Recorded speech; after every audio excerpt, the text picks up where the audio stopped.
Introduksi. Saya sudah mempersiapkan media dan materi dengan baik, dan saya sudah mempersiapkan audiens. B.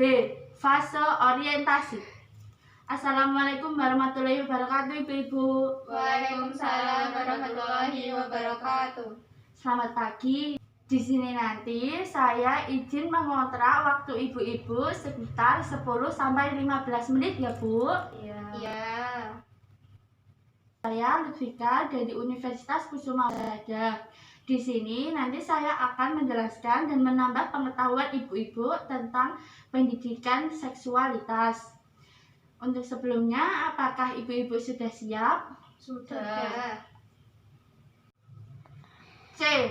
Fase kerja. Baik Bu, sebelum saya menjelaskan materinya, apakah ibu-ibu sudah mengetahui tentang pendidikan seks? Belum tahu. Baik Bu, di sini nanti saya akan menjelaskan tentang pendidikan seks. Outline pendidikan seks ada 7. Yang pertama, gender. Yang kedua, kesehatan reproduksi dan HIV. Yang ketiga, hak seksual dan HAM. 4. Kepuasan. 5. Kekerasan. 6. Keragaman. Dan 7. Hubungan manusia. Yang pertama, gender. Gender dapat didefinisikan sebagai keadaan di mana individu yang lahir secara biologis sebagai laki-laki dan perempuan melalui atribut-atribut maskulinitas dan feminitas yang sering didukung oleh nilai atau sistem dan simbol di masyarakat yang bersangkutan. Lebih singkatnya, gender diartikan sebagai suatu konstruksi sosial atas seks, menjadi peran dan perilaku sosial. Perbedaan gender dan seks. Gender adalah karakteristik pria dan wanita yang terbentuk dalam masyarakat. Sedangkan seks atau jenis kelamin adalah perbedaan biologis antara pria dan wanita. Yang kedua ada kesehatan reproduksi dan HIV. Kesehatan reproduksi adalah segala sesuatu yang menyangkut kesehatan seksual dan pendidikan seksual yang bertujuan untuk mencegah, menjaga, dan mengembalikan fungsi organ seksual dari gangguan. Cara mencegah kelainan pada sistem reproduksi. 1. Menjaga kebersihan alat kelamin. 2. Menggunakan pakaian dalam yang mampu menyerap keringat. 3. Mengganti pakaian dalam minimal 2 kali sehari. 4. Menjaga agar daerah kelamin tetap kering. 5. Tidak menggunakan pakaian yang ketat. Baik ibu-ibu, di sini apakah ibu-ibu sudah menerapkan cara mencegah kelainan pada sistem reproduksi? Sudah. Baik Bu, bagus ya Bu. B. HIV. HIV adalah virus yang melemahkan sistem kekebalan pada tubuh manusia. Orang terkena virus ini menjadi rentan terhadap infeksi oportunistik ataupun mudah terkena tumor. Penularan HIV ini berasal dari kontak cairan tubuh seperti darah dan sperma melalui perilaku seksual dan penggunaan jarum suntik ya Bu. Ya. Gejala penyakit HIV. Yang pertama demam, 2. kelelahan dan sakit sendi, 3. ruam di kulit, 4. mual, muntah dan diare, 5. berat badan turun dan disertai batuk kuning, 6. yang terakhir flu tak kunjung sembuh. Upaya pencegahan HIV antara lain hindari seks bebas, 2. jangan gunakan jarum bergantian dengan orang lain, 3. menggunakan kondom, 4. melakukan vaksin hepatitis A dan hepatitis B. 3. Hak seksual dan HAM.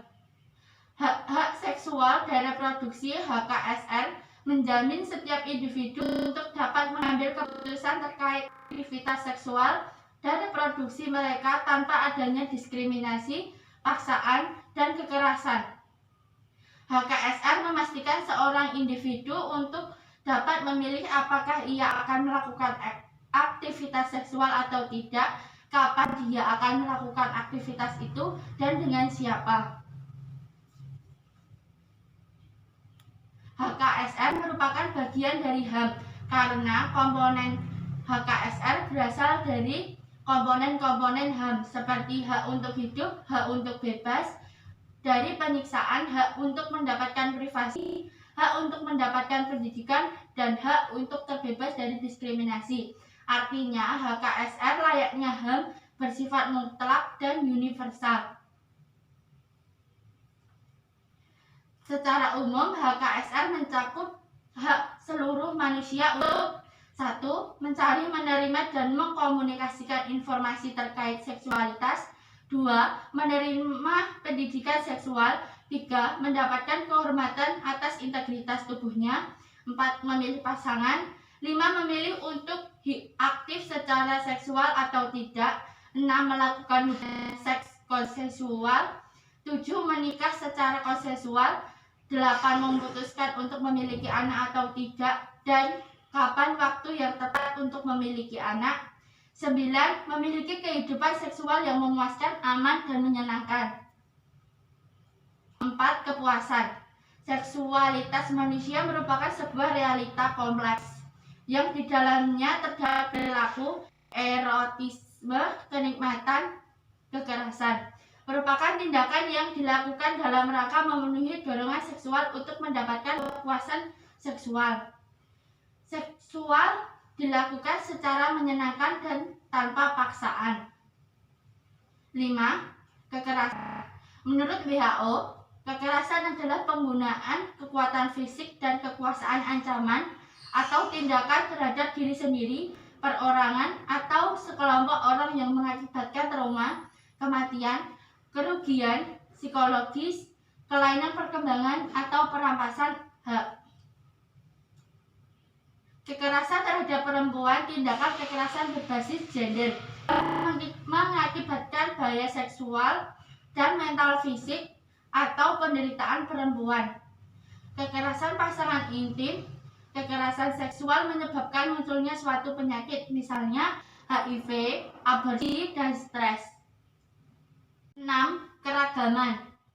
Banyak sekali keragaman budaya, adat, dan yang memberikan kekuasaan pada laki-laki untuk memiliki perempuan. Sehingga ketika masih muda, perempuan milik ayahnya. Setelah menikah, milik suaminya. Ketika tua, menjadi milik anak laki-lakinya.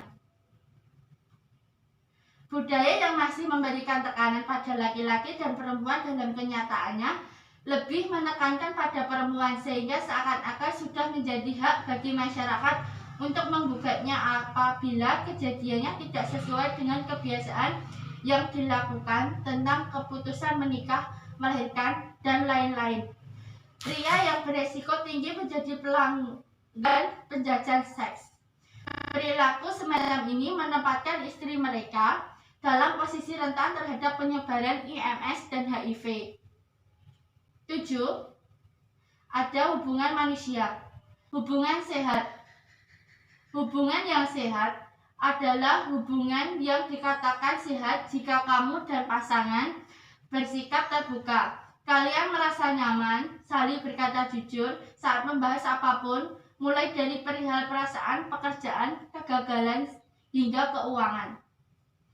Hubungan yang tidak sehat apabila hubungan toksik sendiri dapat diartikan sebagai hubungan yang beracun karena hubungan yang dijalani tidaklah sehat dan merugikan salah satu pihak.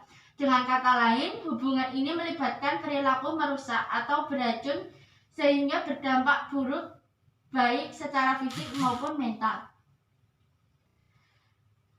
Baik Bu, materinya sudah selesai. D. Fase terminasi. Baik Ibu, di sini saya akan menyimpulkan apa yang sudah saya jelaskan tadi. Jadi kesimpulannya, hubungan seksual itu dilakukan oleh pasangan pria dan wanita yang sudah menikah sah menjadi pasangan suami istri yang dapat menimbulkan kepuasan. Tidak ada unsur paksaan atau ancaman. Kita harus menjaga seksual kita agar terhindar dari penyakit HIV dan IMS. Keragaman dan kekerasan sangatlah mempengaruhi dalam hubungan seksual ya Bu. Iya. Apakah ibu-ibu ada yang mau menyimpulkan apa yang sudah saya jelaskan tadi? Saya. Baik Bu, silahkan. Jadi seks itu bisa dilakukan oleh pasangan suami istri yang sudah sah menikah supaya tidak menimbulkan suatu penyakit yang tidak diinginkan seperti IMS, HIV, AIDS, dan sebagainya. Jadi ketika kita berhubungan seksual harus berhati-hati dan hindari seks bebas. Baik Bu, dengan Ibu siapa ini? Renita. Baik Ibu Renita, sudah sangat bagus ya Bu dalam menyimpulkan materi hari ini. Iya. Baik Bu, saya sudah selesai menyampaikan materinya dan saya izin pamit terlebih dahulu. Mohon maaf apabila tutur kata saya kurang berkenan. Selamat pagi. Wassalamualaikum warahmatullahi wabarakatuh. Waalaikumsalam warahmatullahi wabarakatuh.